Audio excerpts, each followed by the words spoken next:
G'day traders, this is Adam Howes, Senior Account Manager with Forex Capital Trading, hosting the daily European Open webinar for Monday the 15th of August 2017.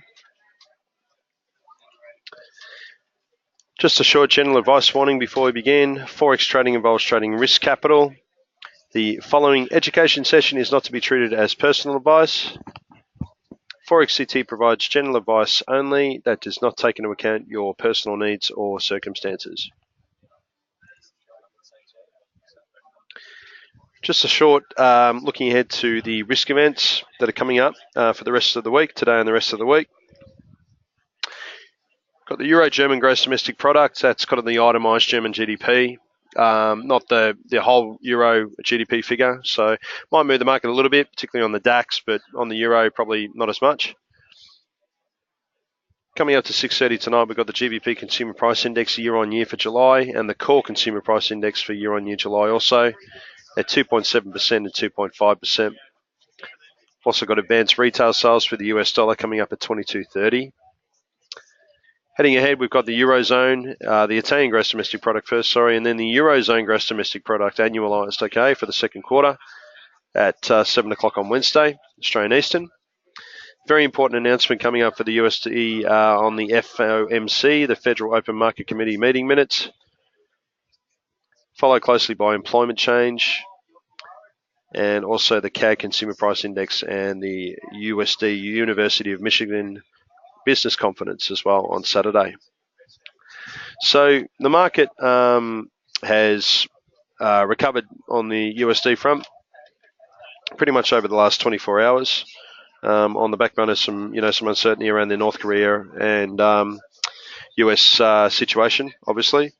Now, with respect to that, we've got some really core announcements coming up in focus tonight with the GBP Core Consumer Price Index and the USD Advanced Retail Sales.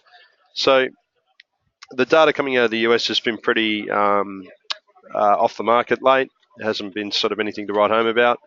0.4% advanced retail sales, 0.4% forecast, anything less than that. Combined with some dovish stance from the FOMC meeting minutes as well, could actually add, sort of further bearish pressure on the US dollar, even though it has sort of gained some ground and recovered on the US North Korea standoff, as did most of the global markets as well.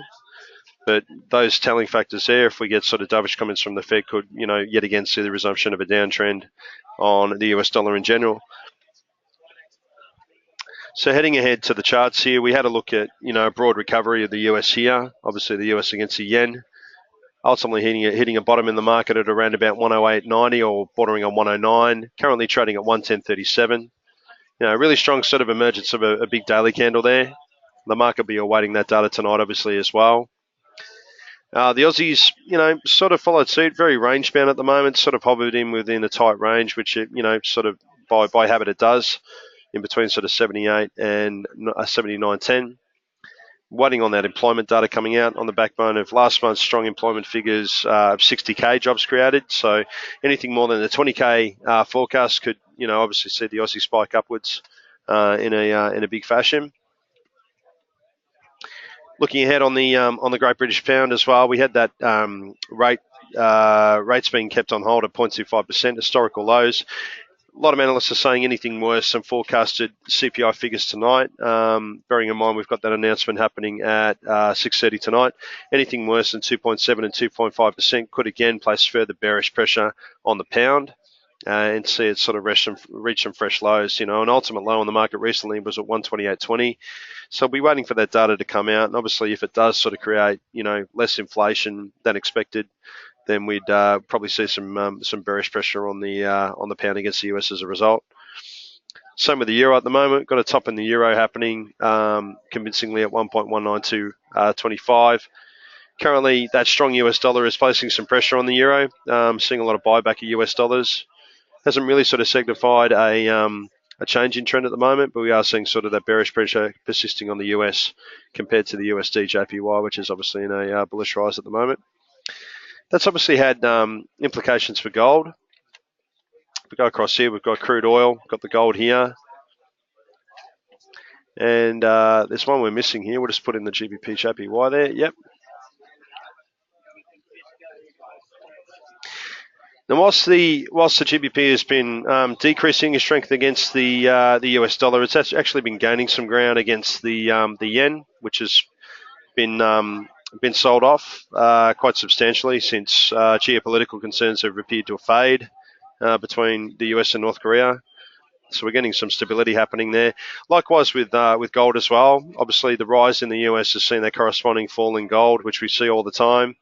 Um, it'd be interesting to see, but that trend line holding, that'd be a key level of reversal. But, we are seeing profit taking emerging in the market here. But, heading ahead to next week, if we see diplomatic resolutions, or resolutions rather, with North Korea taking centre stage, and we could see further confidence in the US stemming, and obviously the gold tailing off as a result.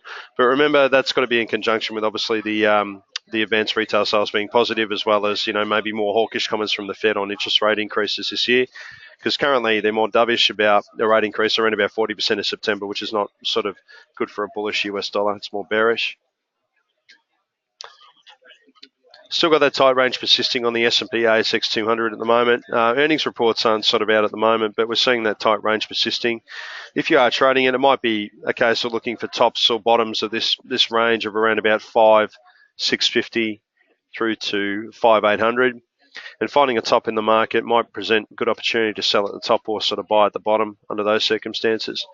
But generally speaking, at the moment we're seeing that resurgence on the US, but we will be looking ahead tonight for advanced retail sales and obviously the Fed comments. If you have any further questions about that, or in relation to any economic announcement or how to trade it, please let myself know or your respective account manager. It'd be interesting to know, if we, broadly speaking, the umbrella of economic announcements that's really sort of moving this at the moment is obviously the international tensions between North Korea and the US. Even though we've got global stock markets mostly higher, bouncing back after the fears of that nuclear standoff earlier last week, the stock markets have, mainly ended up in positive territory overall, mostly across Asia and across the Dow and the Nasdaq as well. That slump in safe havens like gold and the JPY and the Swiss franc, will it continue? Ultimately, the crystal ball is clouded at the moment in relation to exactly what those announcements hold, and also what the future sort of diplomatic relations between the North Korea regime and the US holds. So no one ultimately knows that, but trading with the best information we have at the moment, we've got TC's preference as a buy on the US dollar against the yen, correspondingly as a sell on gold at the moment. So following that, short term, if you're looking at short term, that might be advised to actually go by their recommendation for now. And if you're looking longer term, wait for a better entry point or maybe a buy for gold. And obviously a sell again on the USD JPY if it gets to sort of the trend line here as well, and again to the pivotal resistance or support respectively for gold. For the meantime, thank you very much for your attendance, folks. Really appreciate it. And we look forward to seeing you at tomorrow's daily European Open webinar. Thank you very much. Cheers.